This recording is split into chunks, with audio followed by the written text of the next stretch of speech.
मैं धर्म भूमि कर्म भूमि कृष्णा की जन्म भूमि विश्व में पहचान रखता हूँ। मैं मथुरा हूँ, मैं मथुरा हूँ, मैं मथुरा हूँ।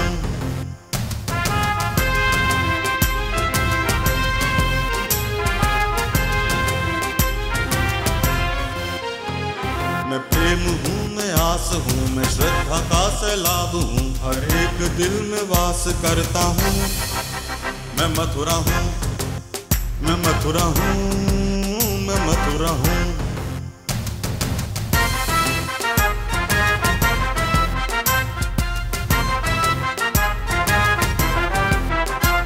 हरिदास हूँ, रस खान हूँ, मैं गीता हूँ, पुराण हूँ, मैं एकता का प्रमाण रखता हूँ। मैं मथुरा हूँ, मैं मथुरा हूँ, मैं मथुरा हूँ।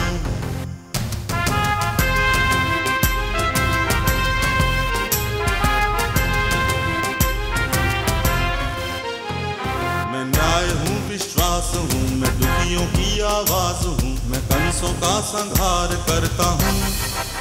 मैं मथुरा हूँ, मैं मथुरा हूँ, मैं मथुरा हूँ, मैं मथुरा हूँ। दर्शकों नमस्कार, और आप इस वक्त देख रहे हैं हमारा विशेष प्रोग्राम एक्सक्लूसिव टॉक शो मैं मथुरा हूँ। न्यू न्यूज़ 15वें वर्ष में प्रवेश कर रहा है, 14 वर्ष तक आपकी सेवा के समक्ष रहा है। तो इसी उपलक्ष्य में न्यू न्यूज़ द्वारा ये प्रोग्राम ऑर्गेनाइज किया गया है, और इस प्रोग्राम के माध्यम से जनता के कुछ ऐसे सवाल मुद्दे जिनका जवाब भी यहाँ पर होगा। तो इस कार्यक्रम में हमारे विशेष मेहमान हैं भाजपा नेता राजेश चौधरी और सपा नेता प्रदीप चौधरी, दोनों ही मथुरा को बिलोंग करते हैं। और मैं समझता हूँ कि राजनीतिक अगर बैकग्राउंड की बात करें तो दोनों का काफ़ी पुराना राजनीतिक बैकग्राउंड है, क्योंकि राजेश चौधरी भी छात्र संघ से ही राजनीति कर रहे हैं और उधर प्रदीप जी भी छात्र संघ से ही राजनीति कर रहे हैं। बहुत बहुत स्वागत आप दोनों का।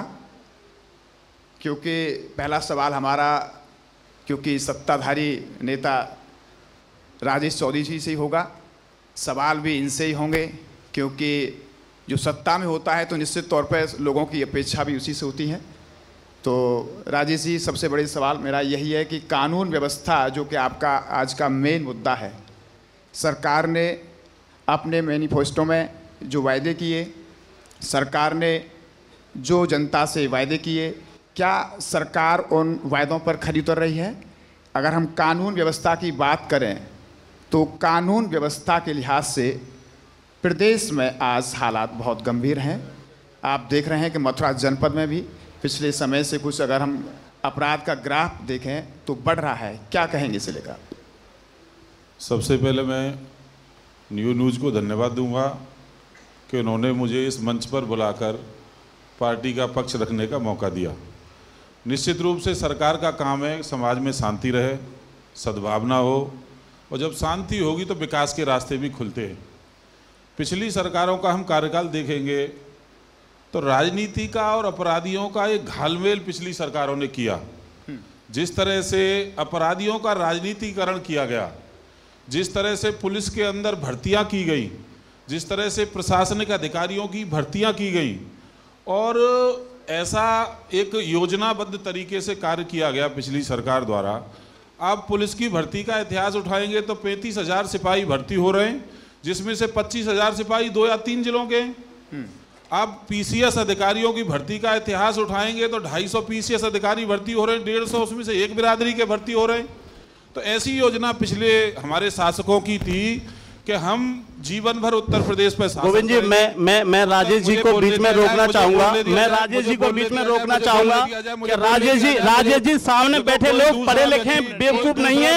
आप नेट खोल के देख लीजिए, अगर सबसे कम कोई पुलिस में भर्ती हुआ है तो एटा, मैनपुरी और कासगंज इटावा में हुआ है। आप अभी देख लीजिए आप, अगर सबसे ज्यादा कोई पुलिस में भर्ती हुआ है तो पश्चिमी उत्तर प्रदेश से हुआ है, मथुरा से हुआ है, मेरठ से हुआ है, गाजियाबाद से हुआ है। ये नहीं, हम इस बात पर बोल रहे हैं कि सामने विद्वान लोग बैठे हैं, इनको ये कह के बेवकूफ बनाया जा रहा है कि 3 जिलों में 25,000 भर्ती हुआ। नहीं, मैं इस बात को कहूंगा, जब क्या जवाब देंगे? नहीं, जवाब हम गलत नहीं सुन सकते ना, हम गलत बात क्यों सुनेंगे? आपने जिस तरह से बर्बाद किया है उत्तर प्रदेश को 5 साल के अंदर, कांग्रेस वो 40 साल के अंदर नहीं कर पाई थी। आप बोलने नहीं दे रहे मुझको, आप बोलने नहीं दे रहे मुझको। पहले मैं अपनी बात जनता के सामने रख रहा हूं, चैनल के माध्यम से रख रहा हूं। आपको किसने अधिकार दे दिया बीच में बोलने का?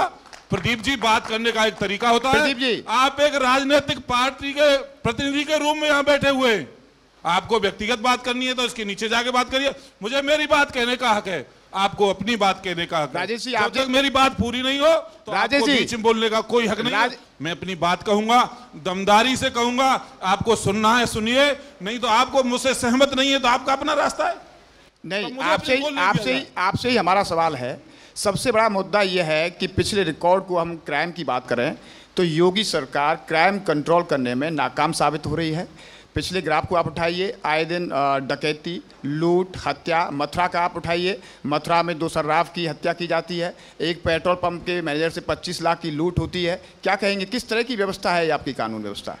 उत्तर प्रदेश के अंदर भारतीय जनता पार्टी की सरकार भी नहीं, और हमारा ये सौभाग्य है कि हमको ऐसा मुख्यमंत्री मिला जो एक तपस्वी व्यक्ति है, जिसने अपना जीवन धर्म के लिए और समाज के लिए समर्पित किया हुआ है। और जिस तरह से कानून व्यवस्था की आज हम बात कर रहे हैं यहाँ बैठ करके, पहले भी बहुत खराब थी। कानून व्यवस्था के साथ साथ और बहुत सारे मुद्दे थे जिसके लिए हम वादा करके जनता के बीच में आए थे। हमने कहा था कानून व्यवस्था की स्थिति सुधारेंगे, हमने कहा था कि पहली मंत्रिमंडल की बैठक में हम किसानों का कर्जा माफ करेंगे। 17 दिन तक उत्तर प्रदेश सरकार की कैबिनेट की मीटिंग नहीं हुई, केवल इसलिए नहीं हुई कि हमारे पास किसानों का कर्जा माफ करने के लिए आंकड़े नहीं थे। वो आंकड़े जैसे आगे वो देखिए सरकार की मंशा क्या है, आप सुनिए। आपका प्रश्न है, जवाब देना मेरा काम है। मुझे क्या बोलना है मैं तय करूंगा, आप नहीं तय करेंगे। नहीं, मुझे क्या बोलना है आप नहीं तय करेंगे। मुझे क्या बोलना है मैं तय करूंगा। सुनो, आपने प्रश्न किया है, क्या जवाब देना, ये मेरा अधिकार है। आप मेरे अधिकार पर मत बोलिए। नहीं बोलिए। सबसे पहले उन्होंने किसानों की बात हमने की, तो पहली मंत्रिमंडल की बैठक में किसानों का कर्जा माफ किया गया। ये सरकार की मंशा को दर्शाता है। पूरा उत्तर प्रदेश तबाह पड़ा हुआ है, गड्ढे ही गड्ढे हैं चारों तरफ। जिस तरह से भ्रष्टाचार का नंगा नाच इस प्रदेश के अंदर हुआ, सबके सामने था। हमने एक टारगेट रखा कि 15 जून तक हम गड्ढों को मुक्त करेंगे। अब उसमें हम सफल नहीं हो रहे, तो 1 महीने का कार्यकाल सरकार ने बढ़ा दिया। ध्यान रखिए, 15 जून तक आप किसी भी क्षेत्र में चले जाओ, मथुरा जिले के किसी भी ब्लॉक में चले जाओ, जहां रोडें टूटी हुई हैं, चारों तरफ काम चलता हुआ मिलेगा। और भारतीय जनता पार्टी के नेता, भारतीय जनता पार्टी के जनप्रतिनिधि उसको जाकर के चेक करने की कोशिश कर रहे हैं। पहले क्या होता था, पहले टेंडरिंग होती थी, आते थे वहां से इशारा इंजीनियर के पास आ गया और वो इंजीनियर इशारा कर जिसको ठेका देना था उसको ठेका देता था। हमने ई टेंडरिंग की व्यवस्था शुरू की। हमारी मंशा को समझो, हमारी जो नीयत को समझो, ईमानदारी से शासन चलाना चाहते हैं। हो सकता है कुछ घटनाएं घटी हो कानून व्यवस्था के रूप में, पर इसके साथ साथ सरकार और भी काम कर रही है। सरकार के पास और भी बहुत सारे काम हैं। अब देखो, विकास की ओर हम ले जा रहे हैं प्रदेश को। और 3 महीने सरकार हुए हैं, 3 महीने के बच्चे से आप ये पूछ रहे हो भाई तू जो है क्या कमा के देगा हमको? अभी तो 3 ही महीने हुए भाई। जनता ने मैंडेट दिया है 5 साल के लिए, जनता ने हमको चुन के भेजा है 5 साल के लिए। आप 1 साल बाद पूछिए, आप 2 साल बाद पूछिए, 5वें साल पर कौन तय करेगा? ना आप तय करेंगे न मैं तय करूंगा।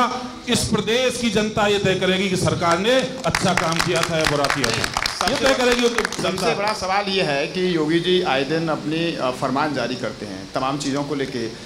कहाँ कोई काम दिख रहा है क्या आपको? डॉक्टर हॉस्पिटल में नहीं है, एम्बुलेंस मौके पे नहीं है, लड़कियों के साथ छेड़छाड़ नहीं रुक रही है।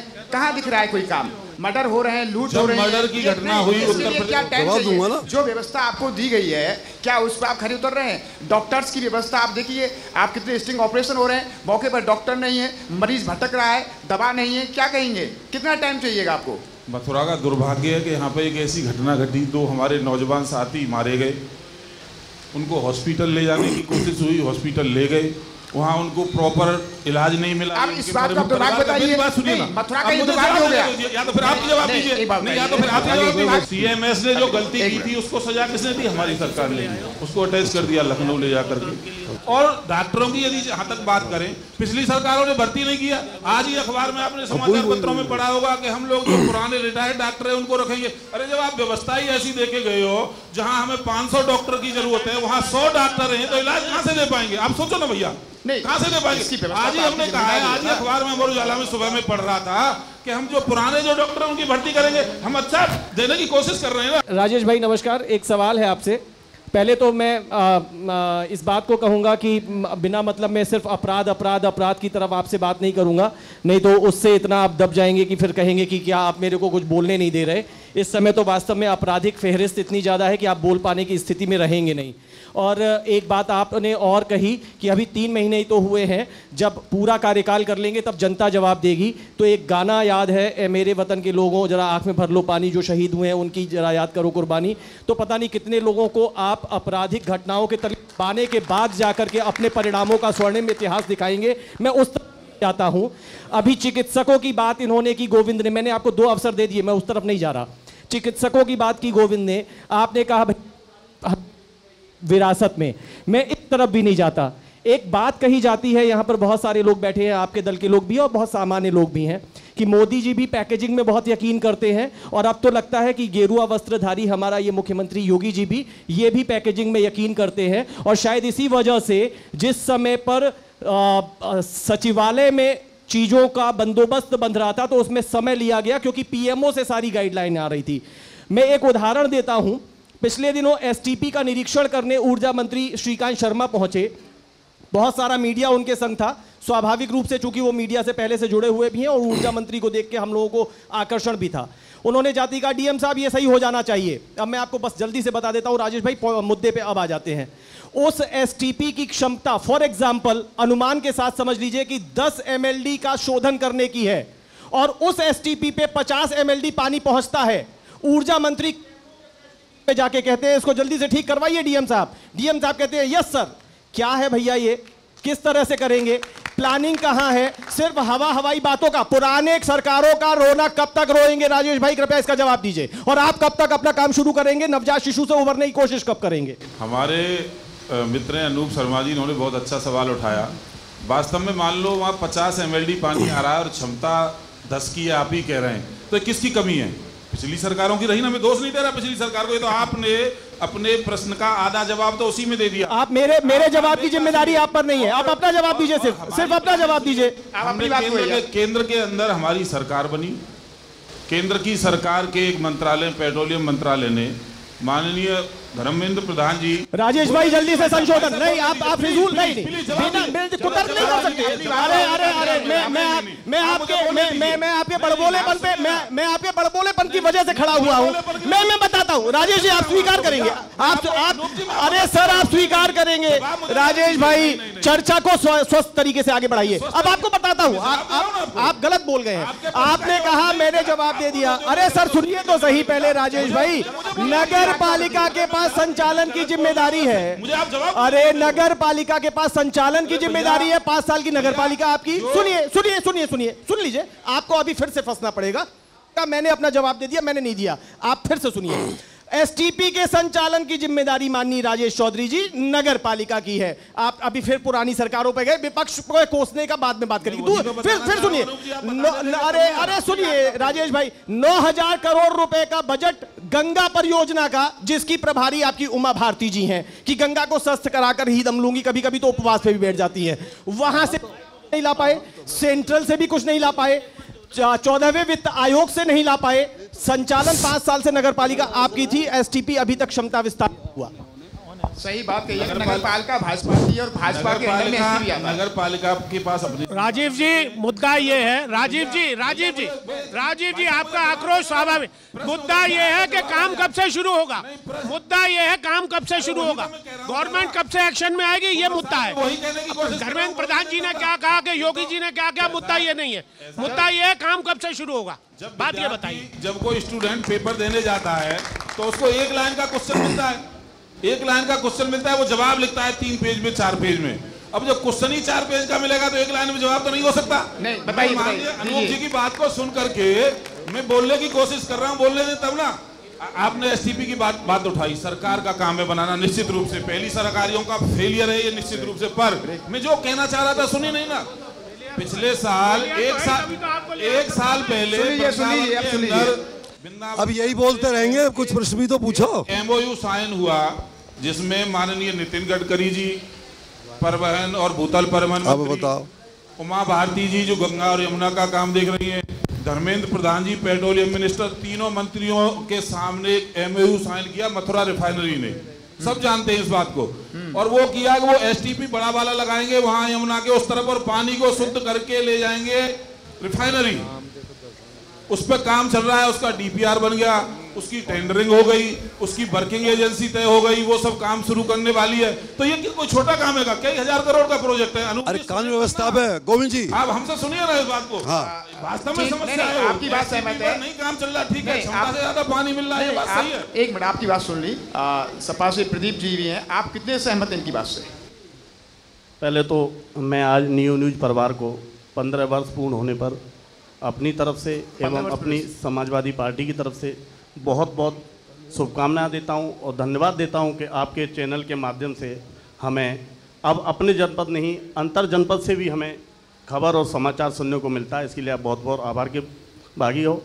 मैं गोविंद जी, मैं बीच में गुस्ताखी इसलिए कर गया था कि भारतीय जनता पार्टी ने केंद्र से लेकर यूपी तक पूरा मैंडेट झूठ से लिया है। पहले जब एमपी का चुनाव हुआ था तो अच्छे दिन आएंगे, अच्छे दिन तो छोड़िए, हमारे बुरे लौटा दीजिए। मैं सहमत हूं, आज मुझे आज वो दिन याद आ रहा है। मैं एक दिन पूर्व प्रधानमंत्री मनमोहन सिंह जी का भाषण सुन रहा था और उन्होंने कहा था कि जिस दिन नोटबंदी के एक दिन बाद की बात है कि इस नोटबंदी से देश की जीडीपी 2% गिर जाएगी, 2 नहीं 2.25% गिरी है। दूसरी बात पर मैं आता हूं, पुलिस भर्ती पे। आज के समय में आपका तंत्र इतना एग्री है कि आज मैं इस मंच पे बोल रहा हूं और दोबारा अगर इस मंच पे बोलने में आऊँगा तो आप यूट्यूब पर निकाल लोगे कि पिछली बार मैंने क्या कहा। मुझे लगता है कि एक आइडिया का आपने ऐड देखा होगा अभिषेक बच्चन का, वो कहता उल्लू ना बनाओ, तुमने पहले इतना बताया था, अब इतना क्यों बता रहे हो, ये सब नेट पे है। तो मान्यवर पुलिस भर्ती की बात राजेश जी ने की थी, सारे लोग पढ़े लिखे हैं। अगर पुलिस भर्ती 35,000 में, वास्तविकता सबसे कम अगर कोई पुलिस में भर्ती हुआ था तो 754 लड़के फिरोजाबाद में हुए थे, 635 लड़के मैनपुरी में हुए थे। राजेश जी, अब मैंने गुस्ताखी की हुए थे। और मथुरा में यादव नहीं रहता है, 1017 लड़के भर्ती हुए थे मथुरा में, आप नेट पे निकाल लीजिए। सबसे नहीं आपने 3 जिलों का मतलब यादव आ गया। सबसे ज्यादा अगर कोई पुलिस में भर्ती हुआ तो मेरठ से हुआ 1790 लड़के, आप नेट पे कर लो, मेरी अगर मेमोरी खराब हो। सबसे कम पुलिस में कोई भर्ती हुआ तो एटा, मैनपुरी, कासगंज और इटावा में हुआ, फिरोजाबाद में हुआ, सबसे कम भर्ती हुआ। और आरोप लगा कि 25,000 3 जिलों से कर दिए। ये क्या है कि हमारी जनता बड़ी भोली भाली है। एक सेकंड गोविंद जी, मैं पूछ, हमारी जनता बड़ी भोली भाली है। हमारे गरीब को लगा कि एक बार सबको वोट दिया, इनको भी दे दो, 15,000 आ जाएंगे तो लड़की की शादी हो जाएगी। मैं तो 15 लाख मैंने 6 महीने तो एक लड़का रखा, डेली बैंक भेजता था, 9,000 तो मेरे उसकी तनख्वाह में चले गए।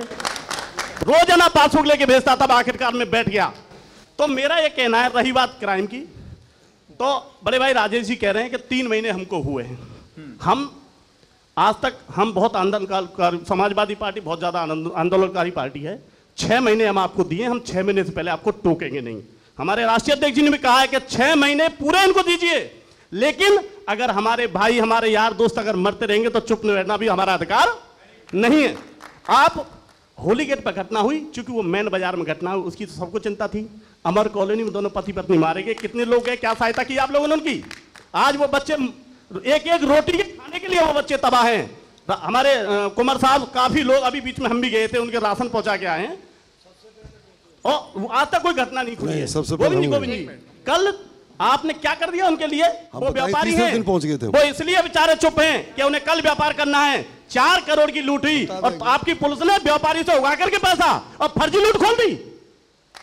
आज तक आज वो बदमाश, मैं आज कह रहा हूं, आज वो बदमाश चौथ वसूली कर रहे हैं, जेल के अंदर से फोन करके लोगों से चौथ मांग रहे हैं। क्या यही आपका लाइन ऑर्डर है? प्रदीप जी, बीजेपी के सभी नेता, क्योंकि राजेश जी भी हैं, उनका ये कहना है कि जो आज बदमाशों का जो नेटवर्क है ये सब आपकी गवर्नमेंट में फिक्स हुआ है, तो ये धीरे धीरे टूटेगा। तो क्या आपकी गवर्नमेंट में ये सब पले हैं? नहीं, मैं अगर हमारी गवर्नमेंट ने गलती की थी तभी तो जनता ने इनको मैंडेट दिया है। हो सकता है हम उस जगह पे लाइन ऑर्डर पे, हमारे ऊपर एक ही आरोप था लाइन ऑर्डर, और रही बात विकास की, लाइन ऑर्डर पे हम मान लीजिए अखिलेश यादव लाइन ऑर्डर पे फेल माने गए, फेल नहीं थे। अखिलेश यादव ने 100 नंबर जीती, आज इस 100 नंबर का इन्होंने व्यापारीकरण कर दिया। इनकी पुलिस चौराहे पर पैसे उगा रही है, इनकी पुलिस एंटी रोमियो, आपने देखा कैसे आज तक ने स्टिंग ऑपरेशन किया है। 50,000 रुपए लड़की लगा के फंसाने का काम भारतीय जनता पार्टी की पुलिस करती है। आज आप देख लीजिए, ये कहते हैं साहब समाजवादी पार्टी ट्रांसफर उद्योग चलाती थी, इनकी 100 दिन की सरकार में 1790 ट्रांसफर हो गए। क्या इससे बड़ा उद्योग समाजवादी पार्टी ने चलाया था क्या? 1790 ट्रांसफर आज तक ये कर चुके हैं। ये अपना अधिकारी चिन्हित नहीं कर पा रहे हैं। इनका सीएम कहता है पुलिस मिली हुई है, एसएसपी कहता है हमारी पुलिस का कोई रोल नहीं है। पुलिस में और इनके सीएम में तालमेल ठीक नहीं है। एक जिले का कप्तान सीएम की बात को झुठला दे दूसरे दिन, ये कितनी दुर्भाग्य की बात है। व्यापारियों को छुट्टियां बनाया, सीओ सस्पेंड कर दिया, सीओ उसी सर्किल में है। इससे बड़ा झूठा और इससे बड़ा धोखा क्या हो सकता है? इनका मैं जानता हूं, हमारे सदस्य विधान परिषद उदयवीर जी ने विधान परिषद में सवाल उठाया, डीजीपी और इनका मंत्री, अगर आप इतने ही सच्चे थे वहां से कह के आए कि हम घटना स्थल पर जाएंगे, परिवार रो रहा था और इनका मंत्री डाक बंगला में डिनर लंच कर रहा था, और इनका डीजीपी जो पुलिस का मुखिया होता है घटना स्थल पर जाने की हिम्मत नहीं जुटा पाया था। पूरा परिवार इंतजार कर रहा था। इनके मंत्री इतना, उसमें इतनी अच्छा शक्ति नहीं थी कि जहां का वो जनप्रतिनिधि है, क्या विधानसभा इतनी जरूरी थी? उनकी कॉन्स्टिट्यूंसी में इतनी बड़ी घटना हो गई, उनको 3 दिन बाद आना हुआ, और उसके बाद भी परिवार के बाद घटना स्थल पर नहीं गए। बताइए। मैं बोलूं, देखो हमारे मित्र प्रदीप जी ने बड़ा विषय उठाया भर्तियों वाला। सबसे पहले उसका मैं जवाब दूं, ये आरोप कोई मेरा नहीं है। थोड़ा फास्ट सरकार ने जो आयोग बनाए केवल इसलिए बनाए कि निष्पक्षता से भर्ती हो। इनका माध्यमिक शिक्षा चयन आयोग हाईकोर्ट ने भंग किया, संघ लोक सेवा आयोग हाईकोर्ट ने भंग किया, उत्तर प्रदेश की पुलिस की भर्तियों पर हाईकोर्ट ने रोक लगाई। अब हाईकोर्ट में कोई भारतीय जनता पार्टी के लोग तो बैठे नहीं हुए हैं, न्यायपालिका ही तो ऐसी है जिसपे हम निष्पक्षता से काम कर रहे हैं। जब उतने सारे भ्रष्टाचार के काम आप करोगे तभी तो ये परिणाम आज आपको देखने के लिए मिला है, ऐसा तो था नहीं। दूसरी बात, इन्होंने मंत्रियों की बात की। भारतीय जनता पार्टी की सरकार संवेदनशील सरकार है। तुरंत डीजीपी यहाँ आए, इस क्षेत्र के मंत्री माननीय श्रीकांत शर्मा जी यहाँ पे आए और उन्होंने आकर के उस परिवार को पूरी सांत्वना दी, जो कार्रवाई कर सकते थे वो की। कम से कम हमारे मंत्री गायत्री प्रजापति तो नहीं है। जिस तरह से गायत्री प्रजापति ने पूरे प्रदेश के अंदर लूट मचाई, जिस तरह से अवैध खनन माफिया पूरे प्रदेश के अंदर खड़ा किया, और तो और माँ बहनों की इज्जत से खेलने वाले कोई थे तो वो समाजवादी पार्टी सरकार के मंत्री गायत्री प्रजापति जैसे थे। बात मोदी जी की करते हैं, मुझे एक जवाब देना। मोदी जी अभी इस चर्चा को जारी रखेंगे। इस वक्त ब्रेक का वक्त है और फिर हम जल्द हाजिर होते हैं आपके सामने हमारे विशेष कार्यक्रम एक्सक्लूसिव टॉक शो मैं मथुरा हूँ। मैं मथुरा हूँ, मैं मथुरा हूँ, मैं मथुरा हूँ, मैं मथुरा हूँ, मैं मथुरा हूँ, मैं मथुरा हूँ। प्रदीप जी और राजेश जी, आपने चर्चा में काफ़ी चीज़ें, काफ़ी मुद्दों पर सवाल और जवाब और उनकी बहस सुनी। आगे भी इस चर्चा को जारी रखेंगे। एक सवाल फिर इस चर्चा में हमारे सामने है मथुरा यमुना प्रदूषण को लेकर। तो क्योंकि जब पूर्व में कांग्रेस की सरकार केंद्र में थी तो भाजपा के लोग इस बात को उठाया करते थे, लेकिन अब भाजपा की सरकार केंद्र में है तो क्या जवाब है राजेश जी इस बात का कि मथुरा का मुद्दा यमुना पॉल्यूशन को लेकर बहुत हाइप हुआ था, कांग्रेस की गवर्नमेंट में बहुत आंदोलन हुए यमुना पॉल्यूशन को लेके, लेकिन आज यमुना पॉल्यूशन पे कोई बात नहीं करती है सरकार। कहीं कोई ऐसा नहीं लग रहा है कि कहीं कोई बहुत बढ़िया प्रयास चल रहा हो। तो क्या कुछ कहेंगे इस बात को? वास्तव में एक गंभीर विषय है। यमुना हमारी आस्था का प्रतीक है, यमुना को हम माँ मानते हैं, और जिस तरह से आज वो घायल अवस्था में है, वास्तव में जब यमुना का जल देखते हैं तो मन में पीड़ा होती है। जिस तरह से नाले उसके अंदर गिर रहे हैं, जिस तरह से पूरे शहर की गंदगी जा रही है, वास्तव में उसको साफ होना ही चाहिए। केंद्र में भारतीय जनता पार्टी की सरकार बनी तो एक अलग से मंत्रालय हमने बनाया जिसकी उमा भारती जी धार्मिक नेता हैं, उसकी मंत्री बनाई गई, वो गंगा और यमुना दोनों का काम देख रही, गंगा का काम शुरू हो गया है, यमुना के शुद्धिकरण का काम शुरू होने वाला है, DPR बनी है। और जो मैं पहले एक क्वेश्चन का जवाब देते हुए कह रहा था कि मथुरा रिफाइनरी और इनके बीच में एक MOU साइन हुआ, जो गंदे नाले वहाँ गिर रहे हैं उसके पानी को ट्रीट करके हम रिफाइनरी के संचालन के लिए ले जाएंगे, उससे हमें 2 फायदे होंगे। यमुना माँ तो हमारी पवित्र होगी ही होगी, उसके साथ साथ जिस पानी को हम जमीन से दोहन करके और तेल शोधन कारखाने में खर्च कर रहे हैं वो भी हमारे लिए बचेगा। वास्तव में ये गंभीर विषय है और सरकार इसके प्रति गंभीर है। ये इस चर्चा में सिर्फ कहने भर के लिए गंभीर विषय है। आज तक आपकी नगरपालिका 5 साल होने को आ रही है, उन गंदे नालों को तो रोक नहीं पाई है। यमुना में आज भी प्रवाह गंदे नालों का शहर का हो रहा है। आप इस बात को कह रहे हैं कि गंभीर विषय सिर्फ कहने के लिए है। कम से कम आप बहुत बड़ी योजना तैयार नहीं कर सकते हैं तो गंदे नालों को तो उनके प्रवेश को बंद करा सकते हैं। नगरपालिका आपकी है? नगरपालिका हमारी थी, हमसे पहले कांग्रेस की थी। जो संसाधन पिछली सरकारों ने हमें दिए, नगरपालिका का अपना तो इतना बड़ा कोई इंफ्रास्ट्रक्चर होता नहीं, इतना आमदनी का स्रोत है नहीं, 1,000 करोड़ या 1 मिनट सुनिए पहले। पिछली सरकार की आप सारा श्रेय पिछली सरकार को आप देते हैं। केंद्र में तो मेरे ख्याल से 3 वर्ष बीजेपी गवर्नमेंट को होने को आ रही है। मथुरा नगरपालिका की मैं बात कर रहा हूँ, आज तक नगरपालिका गंदे नालों के प्रवेश को यमुना से नहीं बंद करा पाई है। तमाम हम आंदोलन लोग करते हैं, यहाँ भी कुछ लोग बैठे हैं, ताराचंद गोस्वामी जी भी हैं जो आए दिन यमुना पॉल्यूशन को लेके और STP नालों के गंदे नालों को लेके वहाँ पहुँचते हैं। तो सबसे बड़ा है कि छोटी चीज़ से ही आप शुरुआत कर लीजिए, बहुत बड़ा प्लान तो गंगा के पॉल्यूशन का वो बाद में देखा जाएगा। तो आपकी नगरपालिका की भूमिका इतनी है कि आज तक वो गंदे नालों का कोई उपचार नहीं कर पाई है। नगरपालिका की अपनी जो है आमदनी के स्रोत जो होते हैं सीमित होते हैं। जब तक राज्य सरकार फंडिंग नहीं करेगी, राज्य सरकार नगरपालिका को पैसा नहीं देगी, तब तक वो कहाँ से वो कर पाएंगे? क्योंकि समाजवादी पार्टी की पहले सरकार थी, उसने नगरपालिका को उतना पैसा नहीं दिया कि वो नया कोई स्ट्रक्चर खड़ा कर सके, और जो पिछला चल रहा था उसको ठीक से चलाने की नगरपालिका ने कोशिश की, उससे जितना हो सकता था तो वो करने की पूरी कोशिश की। अब इतने छोटे छोटे STP लगे हुए हैं, जब तक कोई बड़ा प्रोजेक्ट जिस तरह से केंद्र सरकार ने लिया है यमुना शुद्धिकरण का, उस तरह का प्रोजेक्ट नहीं बनेगा, तब तक हम ये कहें कि हम गंगा यमुना को शुद्ध करने जा रहे हैं, ये बेईमानी होगी। प्लांट की बात कर रहे हैं उनके लिए सफिशिएंट पैकेज आता है, पूरा पैसा आता है, वो लगाई संचालन के लिए, ये लगाई इसलिए जाते हैं। उनका सही से ट्रीटमेंट जब नगरपालिका नहीं करेगी तो ये तो एक केवल आरोप प्रत्यारोप वाली बात हो गई साहब कि सब इसके लिए बजट नहीं आता है। नगरपालिका का बजट आपको पता होगा कितना आता है। प्लांट लगाए हुए हैं, ट्रीटमेंट प्लांट लगाए हुए हैं, गंदे नालों के रोकने के लिए लगाए गए हैं, इतना पर्याप्त बजट आता है। लेकिन बात ये है कि कहीं न कहीं नगरपालिका की इसमें कमजोरी जरूर साबित होती है कि वो अपने कार्य में सक्षम नहीं है, वो कर नहीं पाए। नगरपालिका को जो करना चाहिए था उसने किया, जितने संसाधन से वो किया। अब नए कोई सिस्टम नगरपालिका नहीं बना पाई, क्यों नहीं बना पाई? कि उसके पास पैसा नहीं था। अब हम सड़कों की यदि बात कर रहे थे तो कल ही समाचार पत्रों में आ रहा था, योगी जी मिले नितिन गडकरी जी से, उन्होंने कई 1000 करोड़ रुपया सड़कों की मरम्मत के लिए दिया। यदि यही बात राज्य सरकार पे छोड़ी जाती तो हो सकता है कि 2 महीने और टल जाता वो काम। जब तक पैसा नहीं होगा तो कैसे काम होगा? दर्शक हैं गोस्वामी जी, बताइए। सबसे पहले राजेश जी से मैं ये पूछना चाहता हूँ कानून व्यवस्था, उसके बाद यमुना जी की बात, कि अभी अभी आप लोग सब कह रहे थे कानून व्यवस्था पूरे उत्तर प्रदेश में बहुत अच्छी है।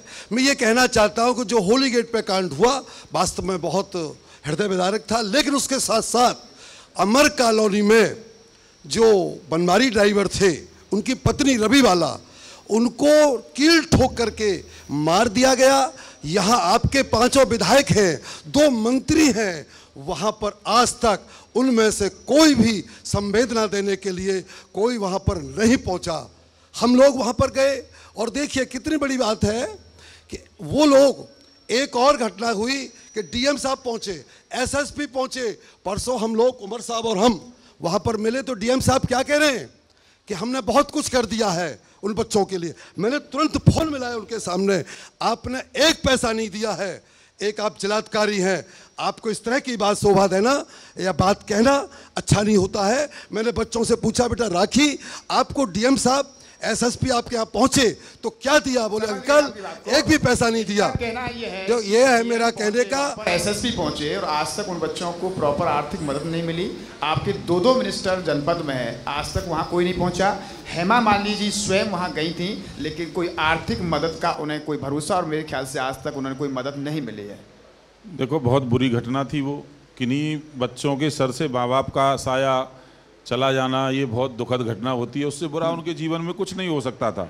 अब उसको हम संवेदनाएं व्यक्त कर सकते थे, सांत्वनाएं दे सकते थे। हमारे डॉक्टर देवेंद्र शर्मा जी वहाँ पहुंचे, भारतीय जनता पार्टी के नेता के नाते पहुंचे थे। हमारी माननीय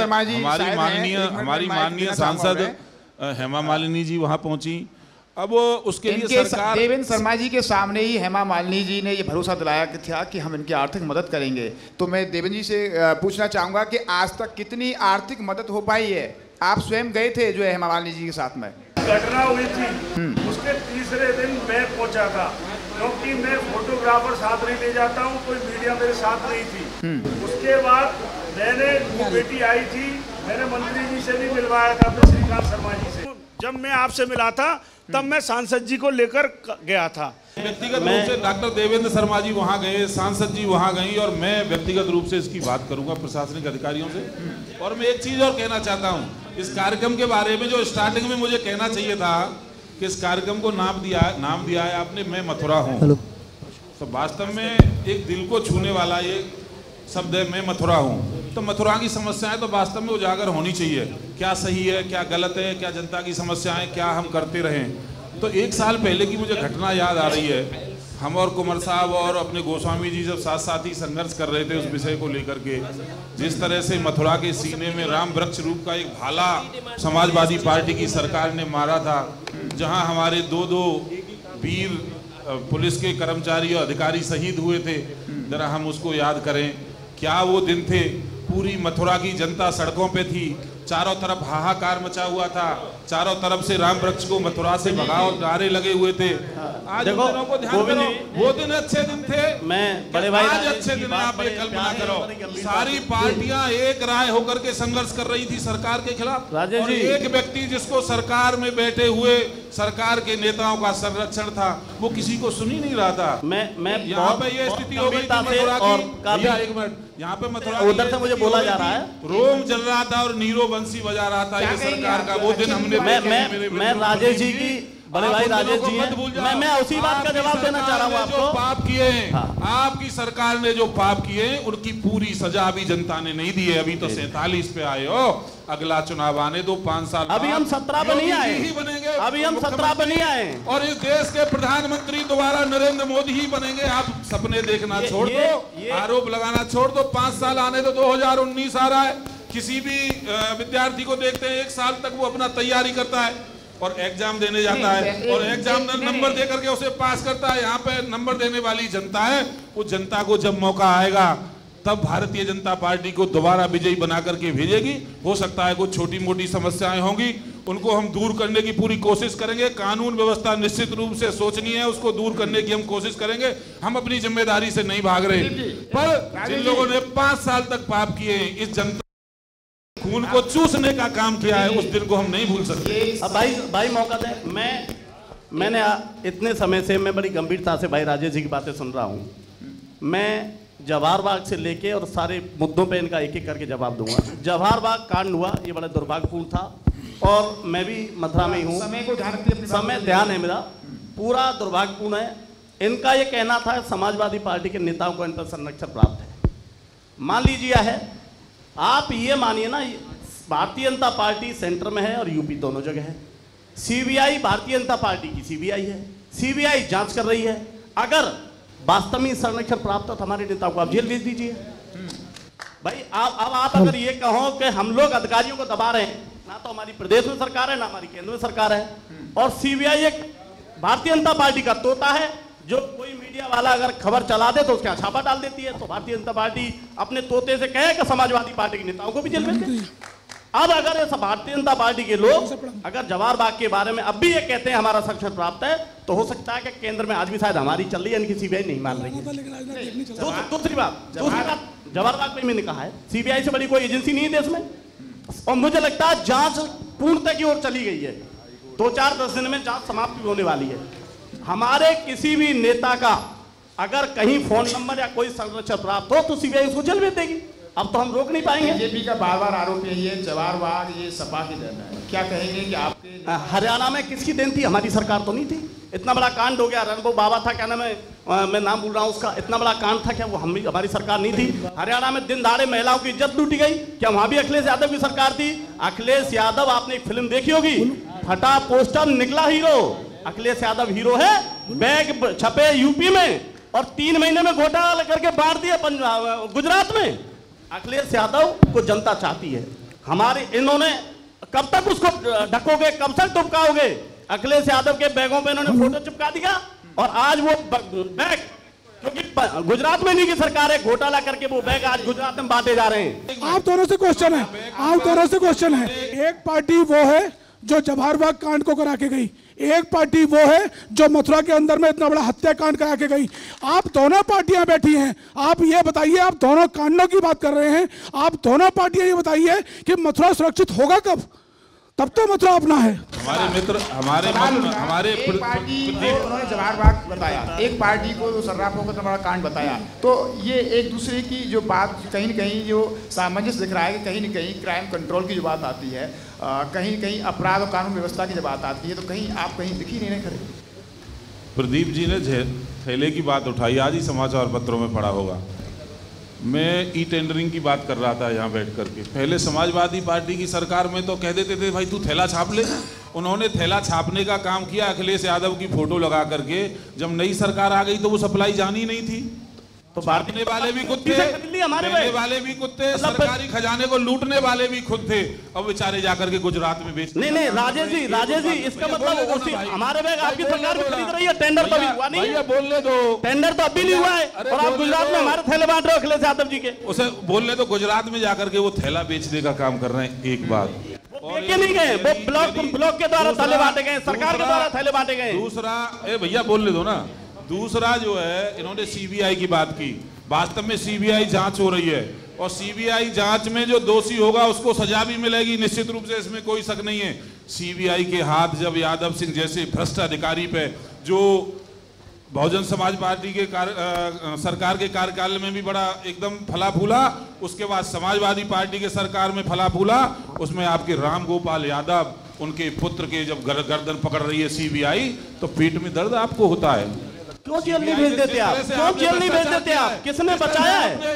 प्रदेश की जनता की गाड़ी कमाई को लूट रहा है। राजेश जी, राम गोपाल जी को क्यों आप बचा रहे हो? राम गोपाल जी को क्यों बचा रहे हो आप? अगर राम गोपाल जी उसमें है तो आप जेल क्यों नहीं भेज देते? 2 साल से आप क्यों इंतजार कर रहे हो? आपने देखा मुलायम सिंह की बिरादरी का एक ARTO, कल ही आपने अखबार में पढ़ा होगा, कितने 100 करोड़ की प्रॉपर्टी उस पर पकड़ी गई है। वो एक सामान्य यही था, एक असिस्टेंट इंजीनियर से उसको प्रमोट करके अखिलेश यादव जी ने ARTO बनाया, उनको पावर होती है। और जब ARTO ने लूट मचाई और जब लूट की पूरी पोल खुली और योगी जी को जैसे ही मालूम पड़ा तो सबसे पहले उसकी गर्दन पकड़ के जेल में डालने का यदि काम किया है किसी ने तो वो किया है योगी जी की सरकार ने। आप हमसे भ्रष्टाचार की बात करते हो। 3 साल हो गए हमारी सरकार को बने, केंद्र के अंदर 3 साल के अंदर मैं दावे के साथ कहता हूं एक मिनिस्टर पर कोई मक्खी के बराबर दाग लगा करके दिखा दे। राजेश जी मुझे बोलने दो भाई। उससे पहले आप देखते थे रोज घोटाले खुलते थे, यूरिया घोटाला, 2G स्पेक्ट्रम घोटाला, कोयला घोटाला, चीनी घोटाला। अरे हवा को बेच के खाने वालों की सरकार इस देश में चलती थी। पिछली सरकार के 4 मिनिस्टर तिहाड़ जेल के अंदर रहे, 4 मंत्री, और आपकी सरकार का 1 मंत्री आज गायत्री प्रजापति भ्रष्टाचार में और बलात्कार के केस में बंद है। आप कौन से मुझसे हमारे सामने बात करना? मैं बड़े भाई राजेश जी से, हेलो, आपको बता देना, मैं बड़े भाई राजेश जी से एक सवाल पूछना चाहता हूँ कि घोटाले तो जब ही करेंगे जब काम कराओगे आप। ये बात घोटाले तो जब ही खुलेंगे जब काम करोगे। काम कोई किया नहीं, घोटाले किस बात के खुल जाए? राजेश जी, अभी तक 3 साल बीत गए, एक भी काम आज तक नहीं किया है ऑन ग्राउंड पे। पुरानी सरकार के ही उद्घाटन कर रहे हैं आज तक। काम केंद्र सरकार का, पुरानी सरकार के उद्घाटन करने जा रहे हैं आज तक। केंद्र सरकार ने कितनी योजनाएं शुरू की हैं मैं आपको बता देना चाहता हूं, याद नहीं रहती हैं। प्रधानमंत्री जनधन योजना, प्रधानमंत्री आवास। सर ये योजना, सर ये योजना सब फेसबुक पे है, ये सब योजना फेसबुक पे है। आप मेरी बात सुनिए राजेश जी, ये सारी योजनाएं फेसबुक पर हैं, इनको मत पढ़ाइए। मनमोहन सिंह जी हमारे सम्मानित व्यक्ति थे, रिजर्व बैंक के गवर्नर रहे थे, वो भी 10 साल देश के प्रधानमंत्री रहे। वो जब देश से बाहर दुनिया में जाते थे तो 3 कॉलम की न्यूज बनती थी भाई साहब, कोई नोटिस ही नहीं लेता था इस देश को। नरेंद्र मोदी के प्रधानमंत्री बनने के बाद पूरी दुनिया के अंदर यदि कोई भारतीय रहता होगा, प्रियंका चोपड़ा से मिलने जाते हैं, चौड़ा करके चलता प्रधानमंत्री प्रदीप जी चोपड़ा से मिलने जाते हैं, प्रदीप जी देश से बाहर प्रियंका प्रदीप जी जाते हैं, उनको भारत में प्रियंका चोपड़ा से मिलने। देखो राजेश जी, भारतीय जनता पार्टी का एक बैंक का उपाध्यक्ष जो सेक्स रैकेट में कल परसों एमपी में पकड़ा गया है, क्या वो हमारा सदस्य था? प्रदीप भाई एमपी में भारतीय जनता पार्टी का एक प्रदेश सदस्य पकड़ा गया जो लड़कियां सप्लाई करता था। आप माँ बहनों की इज्जत करोगे? आप एंटी रोमियो चलाओगे? आप आपके नेता खुद एक रैकेट चलाते हैं। भारतीय जनता पार्टी का अध्यक्ष पकड़ा गया किसान मोर्चे का। राजेश भाई एक जवाब पूछना चाहूंगा आपसे। राजेश भाई 3 वर्ष से गंगा यमुना सफाई की बात चल रही है, हजारों करोड़ रुपए का मंत्रालय काम कर रहा है। क्या भारतीय जनता पार्टी 3 किलोमीटर गंगा की सफाई के लिए कह सकती है कि 3 किलोमीटर सफाई होगी गंगा जी की? हरिद्वार भी जाके देखो कितना काम हो रहा है। नहीं काम नहीं, मैं गारंटी की बात कर रहा हूँ। 3 साल में 3 किलोमीटर सफाई की गारंटी सरकार ले सकती है? मेरे साथ चलो, 3 नहीं 30 किलोमीटर दिखाता हूँ, मेरे साथ चलो, मैं आपको सम्मान पूर्वक ले चलूंगा अपनी गाड़ी। मैं एक बात आपसे पूछना चाहता हूँ, हमारे माननीय प्रधानमंत्री मोदी जी जब देश के प्रधानमंत्री बने तो उन्होंने कहा था सबका साथ सबका विकास। हमारे यूपी के मुख्यमंत्री माननीय योगी जी बने तो उन्होंने कहा चुनाव की कटुता में जो भाषण दिए उनको संज्ञान न करिए, अब सबका साथ सबका विकास में तुष्टीकरण किसी का नहीं होगा। बहुत अच्छा लगा। मैं एक बात पूछना चाहता हूं, भाजपा के लोग अपनी कथनी करनी को अगर एक कर लें, सबका साथ सबका विकास, इस हिंदुस्तान की सरहद पर आज जो हमारे सैनिक मारे जा रहे हैं, आज जो मर के हमारे सैनिक हमारे गांवों में आ रहे हैं, उनकी विधवाओं को हम पैसा दे करके या उनकी विधवाओं को हम कोई प्लॉट दे के, पेट्रोल पंप दे करके उन मासूम बच्चों का साया वापस नहीं कर सकते, उस घर की भरपाई नहीं कर सकते। उसके लिए जो नफरत के आधार पर इस लोकतांत्रिक देश में जो बीज बोए जा रहे हैं, जातिवाद के आधार पर, धर्मवाद के आधार पर, इस कथनी करनी को समाप्त करो। और मैं वायदा करता हूं आपसे, मथुरा की तरफ से 100 लोगों के लिए 100 आदमी मैं अपने साथ लेके जाऊंगा और मुसलमानों से आह्वान करूंगा, हम पाकिस्तान की पूरी सीमा पर सुरक्षा के लिए खड़े होंगे मुसलमान, और पाकिस्तान की गोली पहले हम खाएंगे, हमारे पीछे मिलिट्री रहेगी, हिंदुस्तान की मिलिट्री रहेगी, और देखते हैं पाकिस्तान पे कितने बम हैं, कितने मुसलमानों को मारेगा पाकिस्तान। आप देश के अंदर ऐसा वातावरण करिए जो अल्लामा इकबाल ने कहा था, सारे जहां से अच्छा हिंदुस्तान हमारा, हम बुलबुलें हैं इसकी, ये गुलिस्तान हमारा। मैं आपसे यही अनुरोध करता हूं, मोदी जी और योगी जी, ये देश बहुत खूबसूरत है और इसको बनाने के लिए हमको प्यार मोहब्बत का पैगाम देना होगा, ये बात आपसे कहना चाहता हूं। दर्शकों, आप लगातार हमारा कार्यक्रम ये देख रहे हैं, हमारा खास प्रोग्राम एक्सक्लूसिव टॉक शो मैं मथुरा हूँ, और आज चर्चा में हमारे साथ रहे सपा के प्रदीप चौधरी जी और भाजपा नेता राजेश चौधरी जी। आपने तमाम मुद्दों, तमाम बातों पर आपने यहाँ चर्चा सुनी, लोगों की, जनता की आवाज़ को आपने सुना। ऐसे मुद्दे जो कि कानून व्यवस्था से जुड़े हुए, विकास से जुड़े हुए, इन मुद्दों के संबंध में अपने पैनल, क्योंकि हमारे यहाँ इस चर्चा में पैनल भी है, तो यहाँ मैं पैनल में चतुर्वेदी जी से कहना चाहूँगा कि आज की इस चर्चा में क्या कुछ कहेंगे इस लेकर। ये जो हम भाजपा के प्रवक्ता के तौर पे राजेश जी को सुन रहे हैं या उनसे पहले अन्य पार्टी पदाधिकारियों को सुनते रहे हैं, तो ये अपने जनप्रतिनिधियों की ओर से बोल रहे हैं, यानी सांसद का प्रतिनिधित्व हम ये समझें कि राजेश जी कर रहे हैं या किसी विधायक विशेष का प्रतिनिधित्व कर रहे हैं, क्योंकि जहाँ तक हम जानते हैं जनप्रतिनिधियों के अपने प्रतिनिधि हैं और उनसे संगठन के लोगों की शिकायतें भी हैं। तो जो हम जद्दोजहद कर रहे हैं सांगठनिक पदाधिकारियों से, तो इनके इस मुद्दे बहस मुबाहिसे के पीछे जनप्रतिनिधियों का बल भी है या सिर्फ हम संगठन के लोग ही आपस में एक दूसरे से जद्दोजहद कर रहे हैं। तरफ से आई है राजेश जी की, जो आप यहाँ अपनी तरफ से जो बयानबाजी कर रहे हैं, ये अपने जनप्रतिनिधि की तरफ से हैं या किस तरीके से अपने आप को यहाँ रखे हुए हैं? संगठन के तौर पे ही हम लोग एक दूसरे से कॉमरेड चतुर्वेदी जी ने बहुत अच्छा सवाल उठाया। आपने एक मिनट में अपनी बात को रखें। आपने हमें आमंत्रित किया तो कुछ सोच के ही किया होगा। किस हैसियत से बुलाए तो आप जानते होंगे। न हम किसी सांसद के प्रतिनिधि हैं, न हम किसी एमएलए के प्रतिनिधि हैं। भारतीय जनता पार्टी में संगठन सर्वोपरि है और सबसे महत्वपूर्ण जो उसका कोई व्यक्ति है तो वो कार्यकर्ता है। तो भारतीय जनता पार्टी की विचारधारा के प्रति हम लोग कमिटमेंट हैं। भारतीय जनता पार्टी के नेता की हैसियत से हम लोग यहाँ बैठे हुए हैं। संगठन अपनी बात कह रहा है, उसी को हम कहने की कोशिश कर रहे हैं। सरकार भी संगठन के अंदर आती है, संगठन से सर्वोपरि कुछ नहीं है। भारतीय जनता पार्टी के पार्लियामेंट्री बोर्ड की बैठक होती है तो सर्वोच्च सीट पर वहाँ का राष्ट्रीय अध्यक्ष बैठता है। तो जनप्रतिनिधि से आपको किसी क्षेत्र विशेष के बारे में बात करनी होगी तो आप उनको बुलाइएगा, और ओवरऑल बात करनी है तो संगठन के लोगों को बुलाओ। तो कहेंगे संगठन की ओर से, संगठन की ओर अपनी बात, भारतीय जनता पार्टी के नेता की हैसियत से। ठीक है, धन्यवाद दोनों का। प्रदीप जी आपका भी, राजेश जी बहुत बहुत, क्योंकि हमारे आप खास प्रोग्राम एक्सक्लूसिव टॉक शो में आप पधारे और आपने चर्चा में भाग लिया। यहाँ ऑडियंस और जो भी गेस्ट हैं उनका भी बहुत बहुत आभार और मैं उन्हें धन्यवाद करता हूँ। और हमारे इस कार्यक्रम में आप जो शामिल हुए, और हमारा ये कार्यक्रम आगे भी अभी जारी रहिए। देखते रहिए हमारा खास कार्यक्रम एक्सक्लूसिव टॉक शो मैं मथुरा हूँ। मैं धर्म भूमि कर्म भूमि कृष्णा की जन्म भूमि विश्व में पहचान रखता हूँ। मैं मथुरा हूँ, मैं मथुरा हूँ, मैं मथुरा हूँ।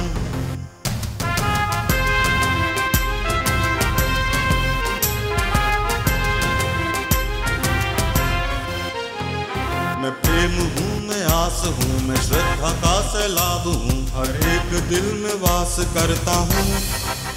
मैं मथुरा हूँ, मैं मथुरा हूँ, मैं मथुरा हूँ।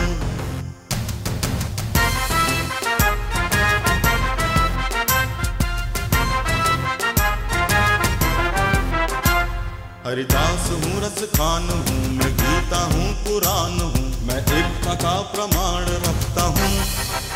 मैं मथुरा हूँ, मैं मथुरा हूँ, मैं मथुरा हूँ।